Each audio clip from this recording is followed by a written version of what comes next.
Hi. Welcome back to another episode of the Juan and Keir podcast. I failed last time, but this time no failure. This is the actual episode 8 of the Juan and Keir podcast. And this time the light is on, which is... This is good. Yeah, I do have to check. But yeah, well, last we were trying to speak... we had our friend Marcus over to talk about free trade and its advantages and globalism in general. And I want to repeat the topic because I think it's a really, really important topic. And this is the year of the topic of tariffs. You know, like searches for what the fuck a tariff is went up extremely during the last year when, Trump started to talk about them and when it became a reality. And, when we talk about free trade and its advantages, you have to talk basically about the principle that David Ricardo described that is comparative advantage. And basically what he discovered, if it's like to maximize production, like you don't always want to maximize production, right? Because like you don't want to make, I don't know, 300 burgers for 2 people in a day. It's just going to get wasted, right? Sure, you made 300 burgers, but it's like it's just going to go bad and then smell bad. And it's like, yeah, sure, I can probably eat like 10 of those before like they become inedible. But like then you have 290 that it's overproduced. But if you want to maximize production, what David Ricardo discovered is that comparative advantage is actually like really, really useful because it basically means that even if, and the example he gave was like, let's say that like Portugal and England were trading and there were only 2 goods in the economy and it was like wine and textiles. And Portugal was better and more effective at making them faster and cheaper, like both of them. Like what he showed is that to maximize like the most amount of stuff and like let's say that each thing has like a value, like that even if you're worse at making both textiles and wine than Portugal, it was still beneficial for you to do what you're best at and then Portugal do what they're best at, and that maximizes production. Again, like there's a key here about like whether or not you want to maximize production, like to what point, but in general, like we want to like make as many things as possible. And obviously in the real economy, we don't have 2 products, we have a lot more than 2 products. So I'm gonna need some citations. you need some I need citations. evidence of this. You need to say all the products. This is a wild assumption. The next 1 hour of this podcast was me stating every single product that gets sold in the economy. There we go. Bread. No, end of sentence. But the idea was that like in general, like free trade is good because like it makes people like do like specialized advantages. We talked last time as well about how this also doesn't work just between nations but between people, right? Like you're not like people aren't just like smithing and being butchers and being farmers. You get specialized roles, right? Even in a small village, you have someone who's a farmer who grows food, someone who's a smith, someone who's a butcher, just because you can spend more time, like you can spend time more effectively when you're like an expert at something rather than like, trying to do a little bit of everything. Yeah, it's specialization, division of labor. Yeah, makes Adam Smith talked about this as well. Maybe not so much from a trade perspective, I meant more at like the industrial level. It's better to have, the famous example he used was a nail producer. Instead of having one person do every single step of the manufacturing of like nails, have different people do different stages, so in that way it's more effective, it's more productive. Because you could have someone in your village example who's the blacksmith and the tanner and the bread, the baker, but he's going to be overworked. He's not going to be able to do everything perfectly. Yeah, and he's not going to be like a master at any of them, unlike if someone is only doing, making leather or only like butchering. Like you're gonna become so efficient at it after so many hours worked that you're just gonna be better than like other people who don't have experience doing it. And that's like the idea that Smith spoke about, like someone who knows how to flatten the pin, like the head of the pin perfectly, someone who knows how to sharpen the bottom, stuff like that. And I think in general this is something that is maintained true, but doesn't that like if you talk to economists accept that comparative advantage and specialization is like the best ever and like the ideal to like be the most productive society we can be.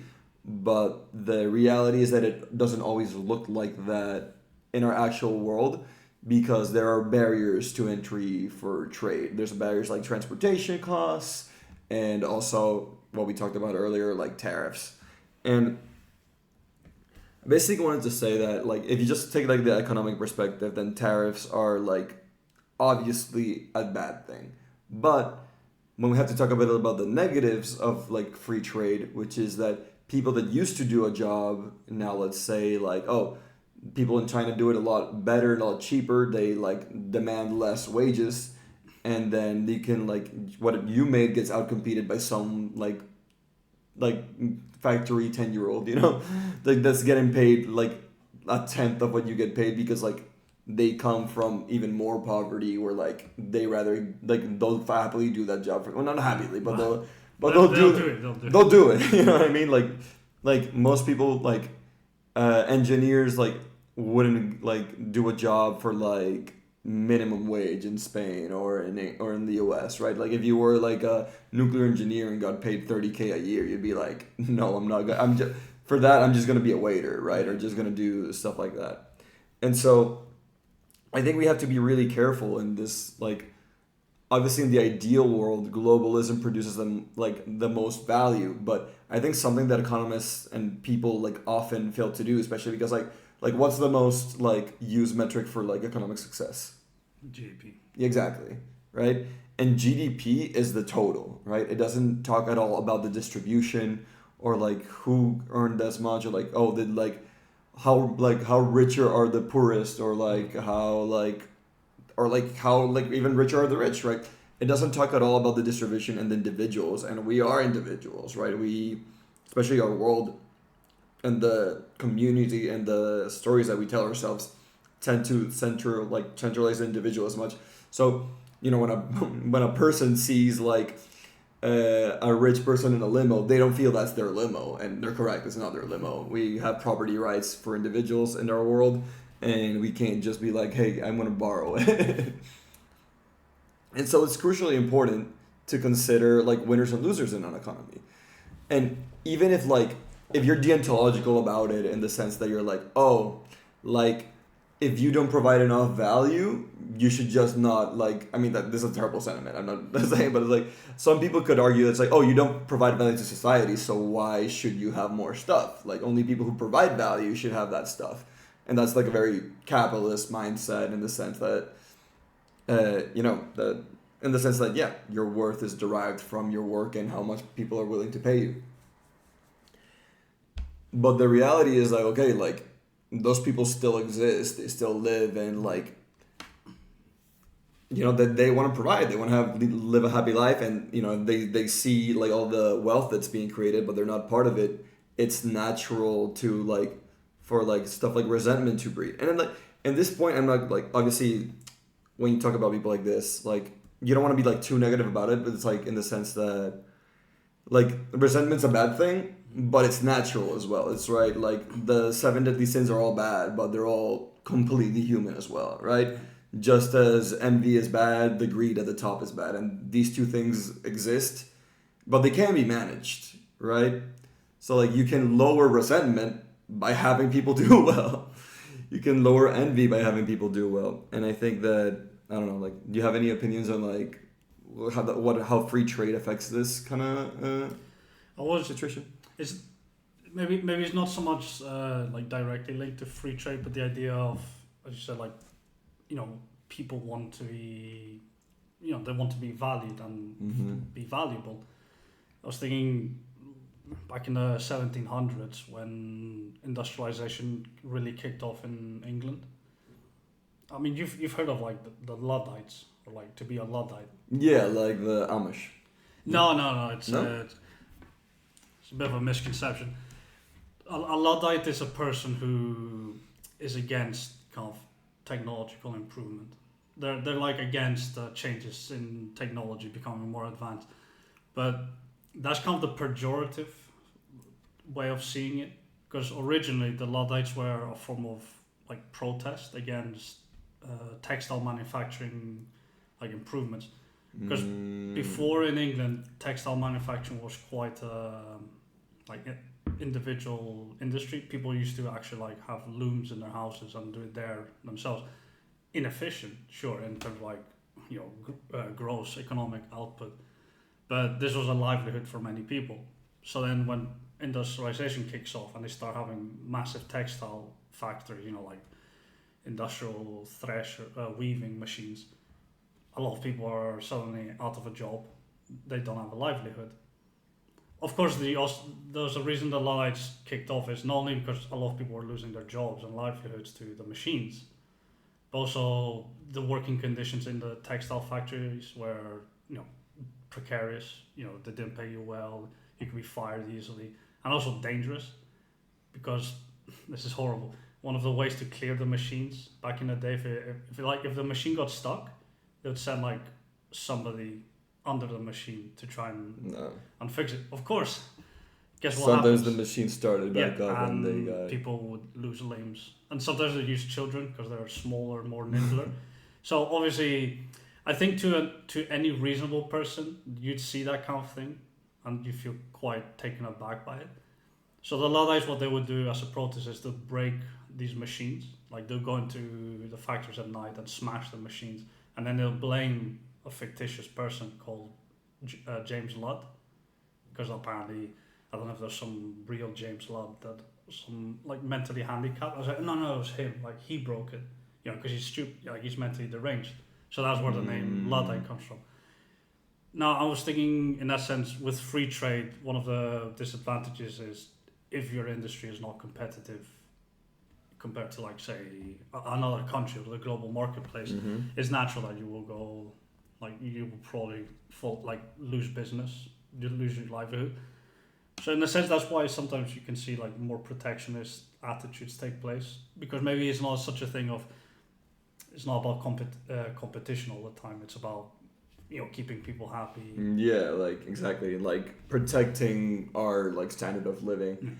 I think like a really interesting case to think about this is like the EV tariffs that were put not recently, like 5 years ago by Trump, and that Biden administration like kept on for China, right? Like by any measure, like China is the most productive EV car maker in the world by far.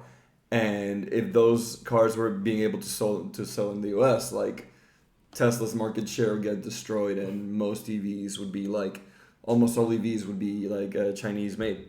Maybe not all, because like obviously there's like a pride in buying like locally, right?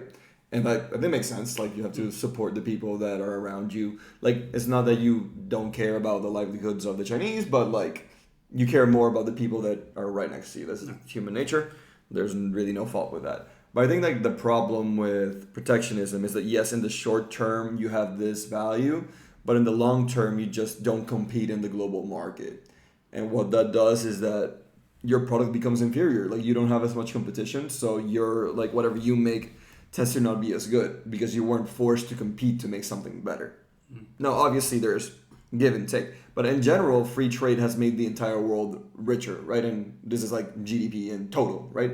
I'm not saying is in terms of individuals being better off, but like as far as like production capacity, like our economies have grown immensely. I think maybe on the individual scale, free trade has been also beneficial. Yeah. Because it's just... I mean, what I was saying wasn't that it wasn't beneficial, but I meant that the way I was measuring it there was in the whole, rather than like looking specifically at the lives of people. I mean, even putting aside like that nuance you make, it has made this better, because now, like, I don't know, 200 years ago, the idea of like, I don't know, could you imagine eating like Chinese food 200 years ago in Spain? Impossible. Like exactly. And I think the world is better for having ramen. 100%. Like I often think about like this way of looking at free trade and globalism. And this is going to lead me to what some might consider an extremist globalist tirade at the end of it. But like if you consider like the economies of like, I don't know, like Venezuela and China, they are more related today than like whatever Naples was and the Lombardy region were like in Roman times.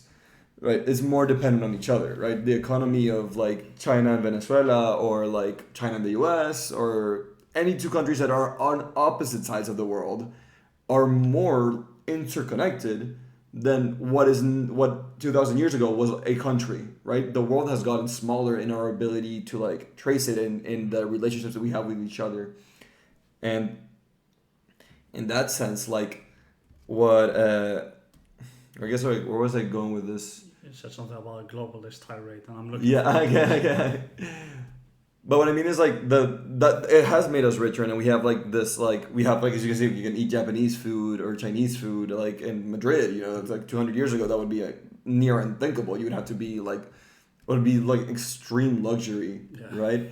And now those extreme luxuries of the past are every day for normal people. So obviously, like, free trade has been beneficial for people themselves, right? In terms of like assuring like luxuries. Obviously, security, so like job security, owning a home for a lot of people in a lot of places, especially post 80s, plus the really, really big liberalization that was done under Reagan, has started to, you know, like drive down manufacturing a lot down. Like, it was always gonna, manufacturing was always gonna dwindle from the US because like manufacturing is a hard work, and people in rich countries don't want to do the hardest work, right? It's only like Germany, and even then, like, German manufacturing nowadays is mostly automated. It's just like there's still jobs in manufacturing, but it's not as like hard as it used to be, like during 1930s, 1940s Germany, which obviously was just manufacturing power, but, you know, horrible conditions. You just had like the war mentality that drove them through it. But in general, like, you know, people in rich countries, like, hey, you rather work in an office, like sitting down and writing down Excel, or would you rather like toil and maybe get injured, or like have to like spend all this physical energy? And some people, I like, honestly, I love exerting physical energy as long as I'm not in danger, right? If like you're like, my ideal work would be something like, I don't know, like box deliverer, but obviously like, you know, but like walking. Obviously that's stupid because now cars do it much faster, so like I would be paid nothing. Because the car would be, but this is like, but this is like what my ideal, like, if my everyday was just carrying a box that weighed 10 kilos from a place to another place, I would be like walking. That would be my ideal job in terms of like what my day-to-day would look like. But obviously, like, you compete with cars, so basically you walking produces no value. Right? I could not charge a living wage at all by doing that. And so some people might prefer work, but in general, it's true that people in richer countries tend to prefer service sector jobs in the long run. And basically, what this means is like richer countries will lose manufacturing and agriculture and hard labor work to poorer countries in the long term. This is almost certain. In terms of jobs, right? Because you don't have to lose the industry. For example, New Zealand has a huge agricultural industry, but it doesn't employ that many people because nowadays you have like these gigantic tractors and stuff like that that like automate a lot of the farming work, right? So it's not just because you have industry power doesn't mean that you have like a lot of work there, right? And it's an interesting thing, like, in the sense, like, are you familiar with like Malthus, like, economic thinking? Yeah. About like, okay, do you want to explain it a little bit, or like the Malthusian traps and stuff like that? Yeah, well, is it John Malthus? I don't know his first name. Yeah, I'm not sure. We can look it up. Malthus came up with this theory that basically agricultural production of food would only increase kind of slowly, whereas population increase would be quite substantial. Mm-hmm. And he's saying that at some point, like, food will not be able to scale enough for the population. So he's saying there's a hard limit to like how much people would grow. Mm-hmm. Maybe back when he did this, because it was late medieval era. Yeah, it was like 1700s, I think. Oh, then that's exactly, yeah, like start of the. Just like a few decades before the modern era. Yeah, he died 1766. Actually, no, he died 1834. My bad. Oh, well, his theory might have been somewhat more valid back in the day when agriculture was quite labor intensive and not necessarily too productive. But a few years after his death was really around the time of his death was when there was a gigantic boom in agriculture because they discovered new techniques, such as before. You know what was one of the most valuable substances in the world for a brief period in the 1800s? Guano. Oh yeah, I did know. Uh, Yeah, like bird shit. Bird shit, because it's incredibly like useful as a fertilizer. And then after that became nitrates. The nitrate fertilizers was one of the main exports of, I believe it was Chile. Could be, yeah. And the fields where you could find all these nitrates for like farming purposes were so valuable as a like economic good that actually I think was the cause of a war in the 1800s between some South American countries. I was informed about that, but interesting. Yeah, like that. So then of course you can fertilize, like you can grow so much more then, and then the population in the 1800s just like went up. Yeah. So Malthus' theory just kind of fell apart because yeah, it's like the whole idea is that like there's like physical limits in our world, and it was because there are physical limits, but I mean like you don't see every blade of grass in the world covered by humans, right? Whether or not there are limits, and there are limits, like we are not yet there at the limit, right? You could actually fit the entire world into, I think it was Rhode Island, if you just squeeze them together. Yeah. Some like scientists just said, if you if you put everyone standing up like really tight, you can fit them all into Rhode Island. Yeah. And I thought, interesting. Yeah, like the world isn't like we don't occupy that much of the world. Like we've dominated all of it, but we've chosen not to destroy it, thankfully. But what I mean was like also just like this idea, I think, that there's like a relationship between the size of the population and like wages, and like the idea was like, oh, if there's like a large population, there's like low wages because it means that there's like less demand for like labor because there's so much of it, you know. But it'll be more, there's so much supply. There's so much supply of labor that like it just like you can just like pay much less. And so when labor is low, like how does this go? When labor is low, then like there's a lot of demand for that labor. But what I think is happening now that with like a rapid like last century like automation and now AI is that the demand for labor is lowering. Yeah. Right? So like the price of labor is going down because the demand for it is just not as much because there's a different kind of labor that's replacing what used to be like human labor through machines or through AI now.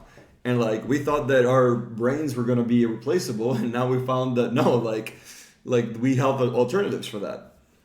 And in general, that means that I think that in general populations are going to keep lowering just because the demand for more and more people is going to lower because we're going to be more and more automated.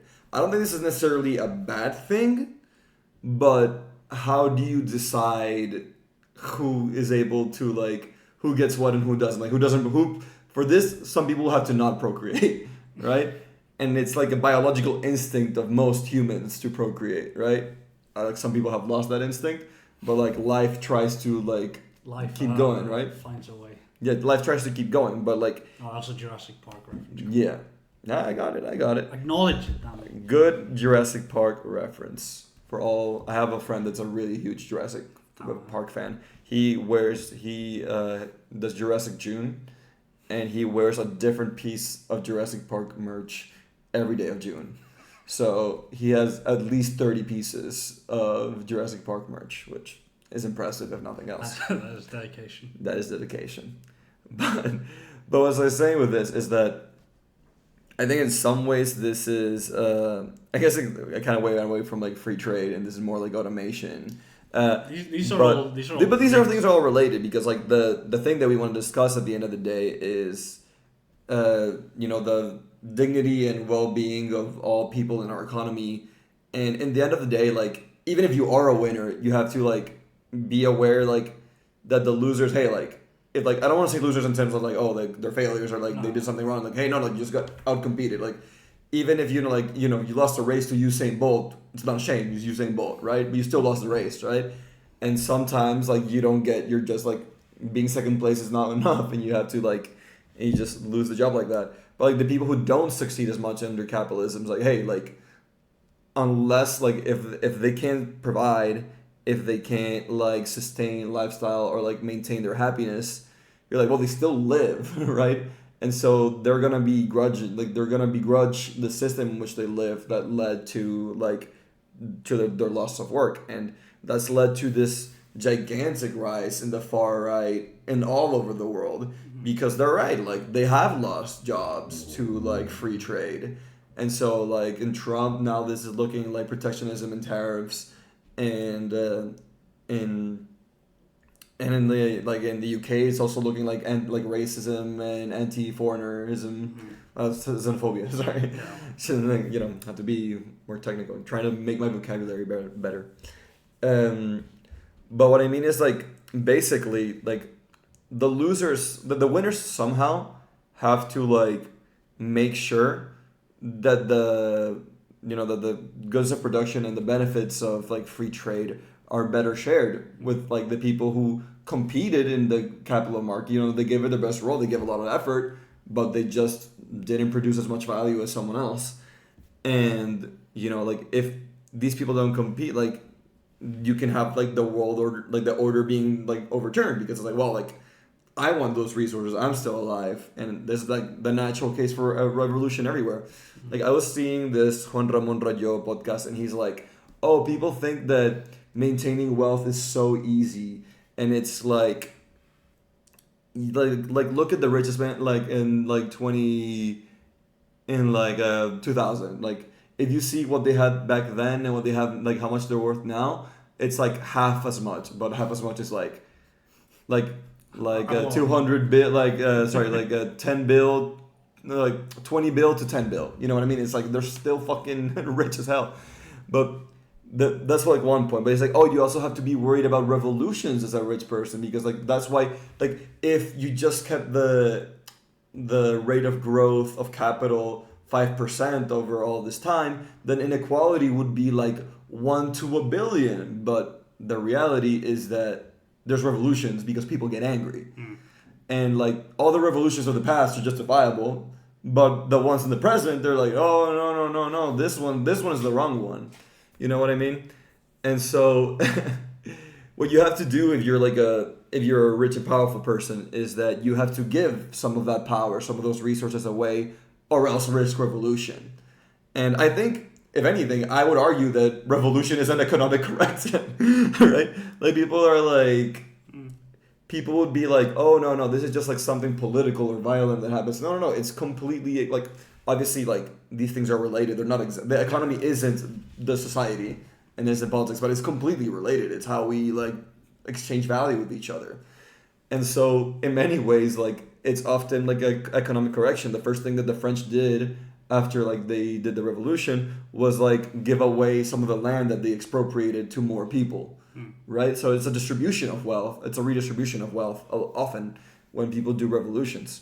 But then with the rise of, say, increased automation nowadays, and like specialization of labor causing more and more people to just not be able to find work, how would we deal with that? Because obviously, unless it's either we completely restructure the system, which, although might be nice, is unlikely to happen. So then, realistically, what would be our choices? I think universal basic income is one of those ideas that's been floated around more and more so recently. I mean, 2020 election, Andrew Yang. I think that's the only thing that made him like visible. Yeah. His UBI has definitely risen in popularity, I'd say. Maybe was it the people in Norway do like the sovereign wealth fund? Yeah. They take all the money from like oil sales and then put it into like a investment fund, and then they redistribute all the money back into like government spending. Yeah, back into government spending. So maybe something like that, a tax on all companies that use like AI in some form of like production. They have to pay. Well, yeah, the EU has the digital services tax for a lot of stuff. I guess like even in any form of production that would be interesting. But like like this is what's the realistic solution? I think honestly, like long term, you have to change the system in some somewhat fundamental way, right? Like in the sense that I think that like we talk often about going back to like the pre-Reagan and like the 1950s, 60s styles of taxation in the U.S., which is like really, really like basically not letting people become that rich, but also use basic income as another choice there. And there's a lot of the truth is that like there's a lot of people who are going to become what's called like capitalistically disabled, right? Like discapacitated. It's like your abilities will no longer be valued by society because there's something that can do it better, right? And I think in general, AI is kind of an existential threat to this for like most people because like just like our ability to think was our one undeniable advantage like, as human beings. If anything, like it's a lot of what has like maintained our like human centrism throughout history. That it's like, hey, no one is as intelligent as us. No other species can speak. We are the best, and now it's like, well, we've created digital beings that can speak and that can do. I saw a while ago some joke about like in the past when people talk about like fully automated societies, they're just like, oh well, like as technology improves, like technology will advance to such a level that it will be able to fully automate like work, which means all the work that has to be done, like I don't know, like they said, like agriculture could be fully done by super intelligent machines, you know, because I mean I think a lot of people romanticize like farming. Yeah, sure. Sometimes it can be nice to have a farm and you're there with your sheep, but then farming is, you know, getting up early, plowing the field. It's laborious, it's tiring, it's hard work, right? Yeah. So the idea of like robots doing it for us will be nice because then we can dedicate ourselves to other things. And the idea is like as the world becomes more and more automated, we can fully like devote ourselves to like culture, entertainment. I think. But here's the thing. Someone joked, I think it was on Twitter back in the day, said the idea all these people talking about like automation being good. They're like, oh, the robots will do all the like hard work for us and we can do all the fun stuff. I was like, no, actually, the AI now are the ones that produce art. They produce stories. We're the ones still doing the menial. Like we've been fooled by the system. Yeah. The robots have taken away the one thing that we were good at and enjoy doing, culture. I think the combination of like a smart brain and a very like limber body is still something that we haven't put together technology wise. We have like we don't have that many limber bodies like in tech. We have some robots that do very, very specific things, but we don't have robots that are like all purpose. Like you could argue that humans are like all purpose users of tools, right? And so for now, like the menial labor is still better to use humans. And I think in the future, work does look more like the economy, for example, I think like a lot of like service, like compute based work will be like stuff that's purely technical will get very automated and things will tend towards more entertainment. What's the problem with entertainment? It takes time, right? So for entertainment to grow larger and larger, people need more and more free time. And the only way to do that is to pay higher salaries per time worked, right? It's so basically like, you know, some countries are flirting with the reduction of like the work week hours. It's like I think in Netherlands something like the average is like 33. Actually, they're discussing it now in Spain. Yeah, in Finland they're like they're also discussing doing like 4 days a week. That's like 6 hours, so 24-hour work week. And if we do this, then yeah, there's more time for people to spend on entertainment. So therefore, like entertainment will grow because people have more time, right? And you might go see a play that you wouldn't like, a movie that you think might be bad, but like, hey, I got time, you know, I can risk my good time watching a bad movie because I got way more time, no? And so I think the only way that entertainment grows as this replacement for hard work and like for manufacturing and all this other stuff or farming is if we give people more time to enjoy things. Countries like Greece are unfortunately doing the opposite with making a 6-day work week and 12-hour work time. I think it's like it's not meant to be like mandatory, but obviously like the problem is like from like business perspective, right? Like people in Greece are still dealing with the aftermath of like the economic crisis, austerity. So there's like high rates of unemployment, which means labor is now cheaper and in more supply. which means the businesses can be like exceedingly picky. Like, oh, you know, if we hire you, you'll do whatever we say. Yeah, that's the case in Spain as well. So yeah, is it mandatory? No, but I think at some point, unless they repeal this law, for a lot of businesses, either we don't force people to work 6 days a week and 12-hour work days, and then we lose out to competitors who do it. So then it's just going to be everybody does it, because otherwise... Yeah, it's a kind of tragedy of the commons kind of situation, where just like your fear that someone else will do something makes you do something that's unideal instead of like collaborating. And this actually, the idea of collaboration, this will send me into my globalism extremist tirade. And that it's like, I think like by any sense of like basic economic knowledge, the idea is that the best case scenario is free trade everywhere. But what happens in the real world, that we have like bad actors who post tariffs or who invade people and like destroy property to take it, right? Or just kill for no reason. And it's like, for there to be like, you know what, like something that's basically like a fiction is international law. International law doesn't exist, right? Because for law to exist, you need a monopoly of violence, or like a near monopoly of violence. Obviously, the state in a country doesn't do all the violence. Obviously, there's like crime and stuff like that, but like they have a near monopoly it's of violence. Monopoly on legitimate violence. Yeah, is that? That's Yeah, exactly. Monopoly on legitimate violence. And so because we don't have a global monopoly on that, we have like the US doing what they want, killing people in Venezuelan speedboats. Apparently, like there might have been 2 Trinidadian citizens in one of them, so could be a problem for that in that sense. But basically, they're doing this thing, whether moral or not, considered internationally legal, right? And like, because they could be drug traffickers, and whether or not killing drug traffickers, I don't think killing people in general when you can arrest them is moral, but sure, right? Let's table that part of the discussion. Even though it's an important part of the discussion, this is not a human rights politics podcast. And what is true is that for systems to work well, you need like enforceable rules.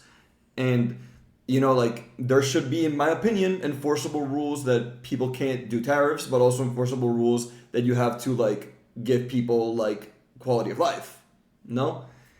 And the only way to really do that is you have a monopoly in power globally that is like, hey, like you're doing fucking shit that's ruining people's lives. We're gonna intervene in you unless you do the thing that is correct. But to reach this place, like you would have, I mean, like, I think the only realistic good way to reach like a world government military is for us to do it democratically, like through like being ever closer unions, right? Like what Europe wants to do a little bit. Like there's even been floating of like a European army recently. And I think that would be good because it would like lower overall spending, because you don't have to be worried about your neighbors, ideally. I mean, like, maybe you'd be like, oh, we'd be under the thumb of like Germany. But it's like you have to make sure you do some representation, some like somewhat proportional representation of like the people in the army. So it's not like, well, basically 90% of the European army is German.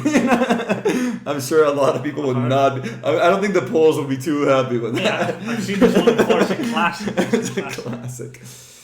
But what I mean is, like, if you want there to be international laws and international rules that are applied that benefit everyone, you have to have a legal monopoly on violence, a legitimate monopoly on violence.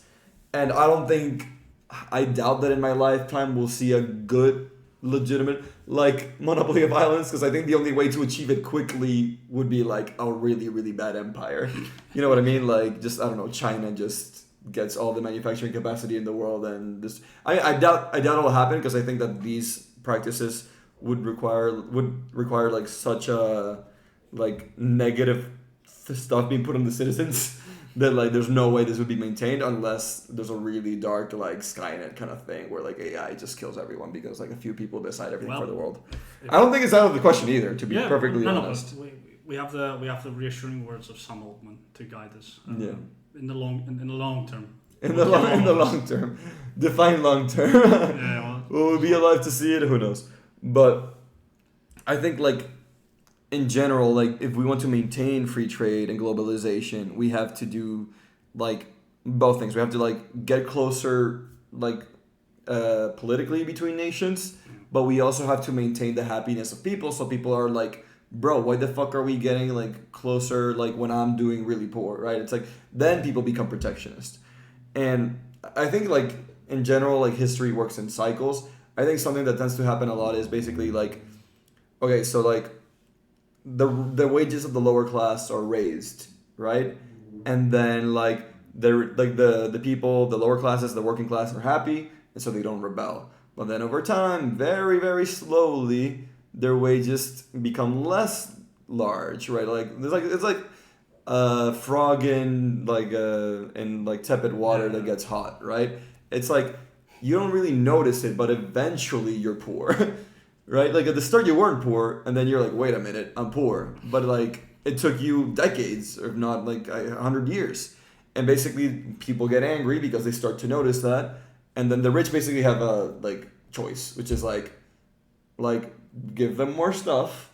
Like or like not give them more stuff because I don't want to say that they're not earning it. But it's like but when you're the one that you're having power, when you're the one that has power and has property, you're the one who decides. Maybe it'd be more like give them a bigger portion of the pie. Exactly, like give them or more for their work, stuff like that. Give them a bigger portion of the pie, and this is the cycle. And if the people fail to do that, if the rich classes fail to do that for any reason, then you risk revolution and violence, right? And I generally tend to see this like in cycles, and basically like these cycles tend to repeat just because human nature.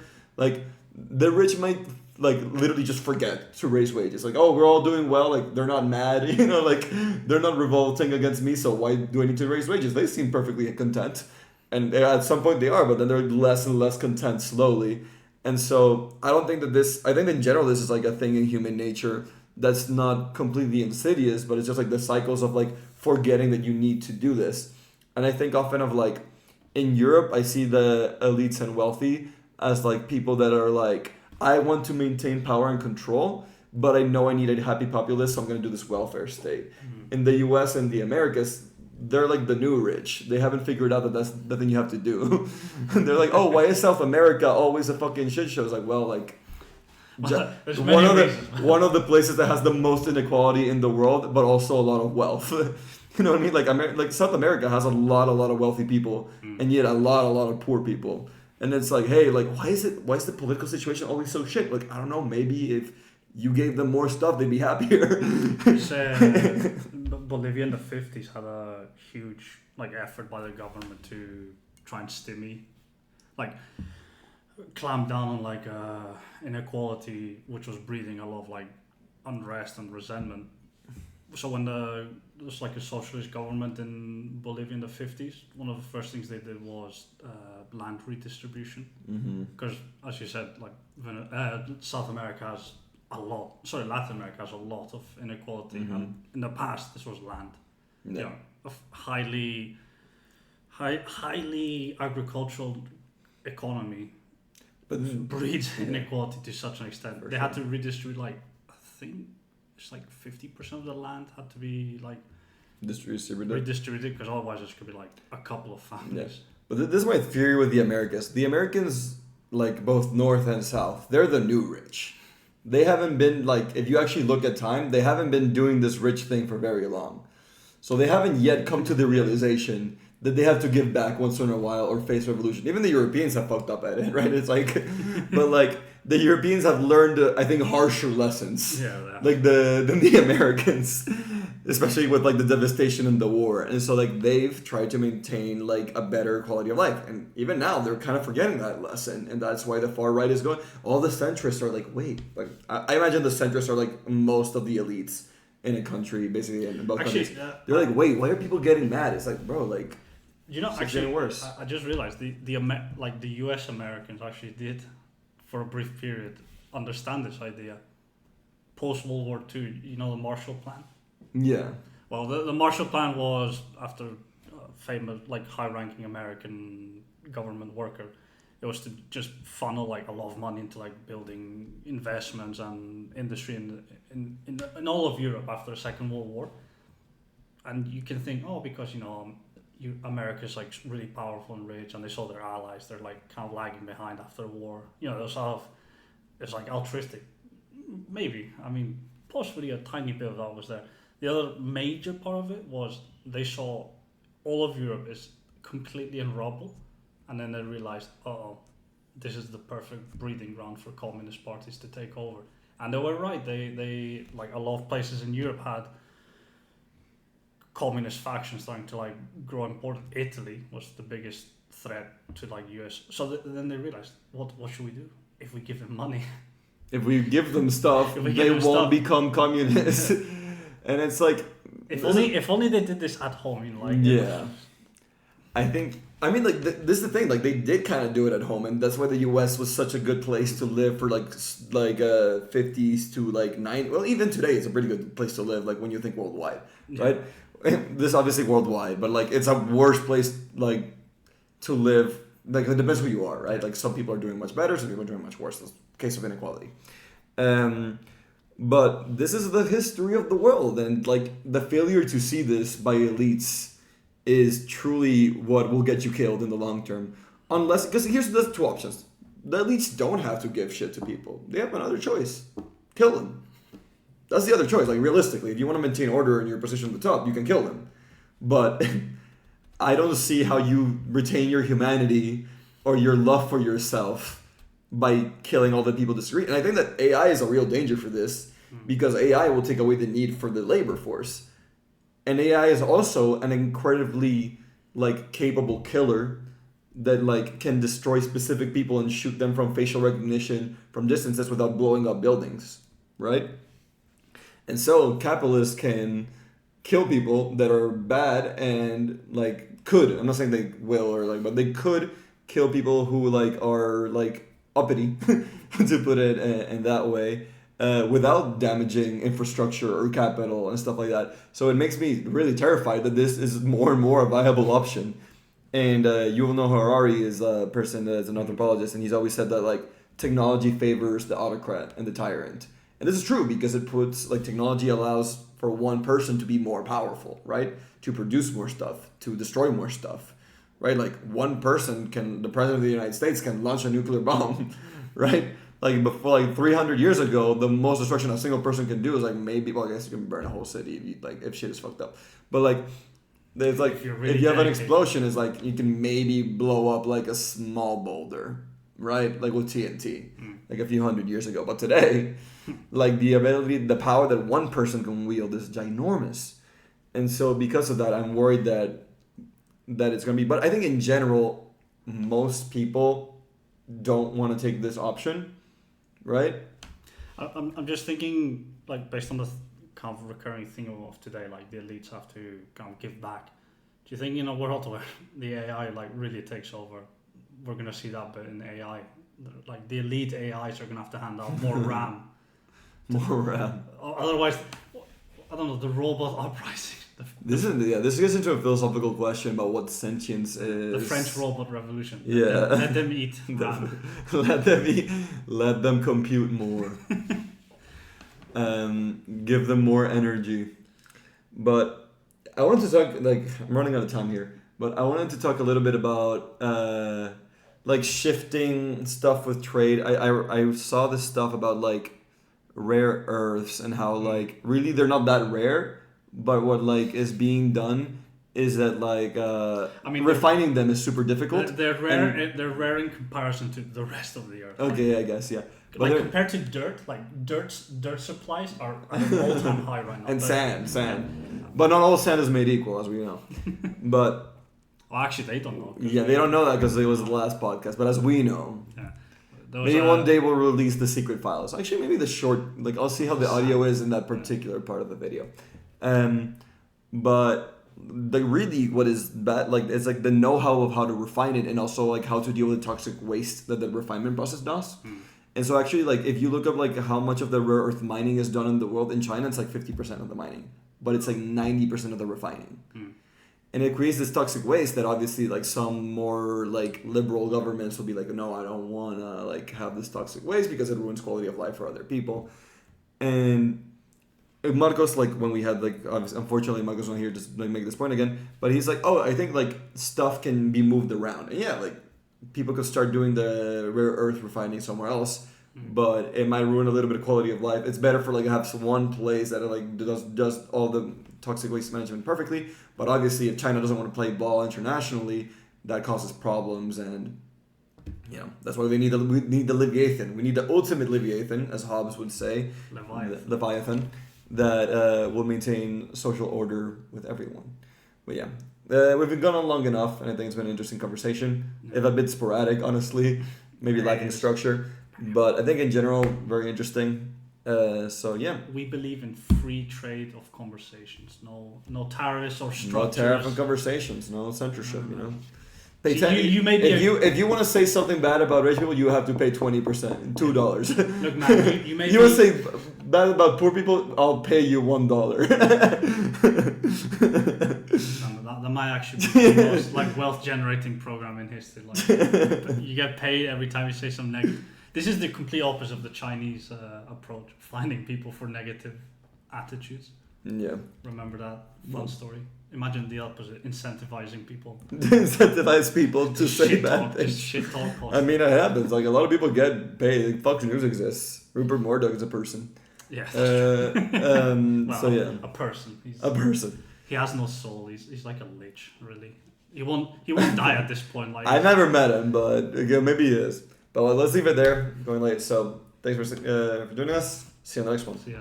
Peace.